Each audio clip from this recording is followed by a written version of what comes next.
কখনো কেমন শুনেছেন ডাক্তার একজন ব্যক্তিকে মৃত ঘোষণা করার পর সেই ব্যক্তিটি পুনরায় আবার বেঁচে উঠেছে? 2015 সালে 18 মে ঢাকার মিরপুরের বাসিন্দা রাশিদা বেগমকে ডাক্তার মৃত ঘোষণা করেন। কবর দেওয়ার জন্য ধর্মীয় রীতি অনুযায়ী তাকে গোসল করানো হয়, কিন্তু গোসল করানোর সময় তিনি হঠাৎ জেগে ওঠেন এবং উঠে বসেন। আশেপাশে মানুষদের কাছ থেকে তিনি পানি চান, পানি পান করেন এবং পুনরায় আবার তিনি মারা যান। এমন অদ্ভুত ঘটনাকে বলা হয় লেজারাস সিনড্রোম। চিকিৎসা বিজ্ঞানের ভাষায় একজন মানুষকে মৃত ঘোষণা করার পরেও হঠাৎ তার হৃদস্পন্দন নিজে নিজেই সচল হয়ে ওঠে।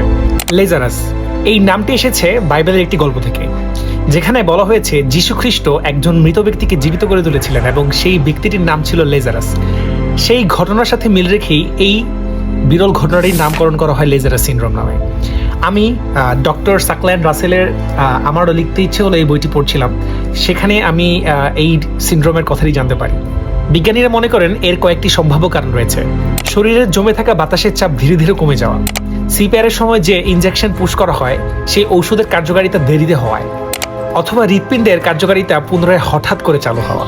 এটা অত্যন্ত বিরল ঘটনা, কিন্তু পৃথিবীর বিভিন্ন দেশে এই কেসের নথিভুক্ত ঘটনা রয়েছে। এর মাধ্যমে আমরা বলতে পারি যে একজন মৃত ব্যক্তিকে মৃত হিসেবে ঘোষণা দেওয়ার আগে আমরা কতটুকু নিশ্চিত হতে পারি।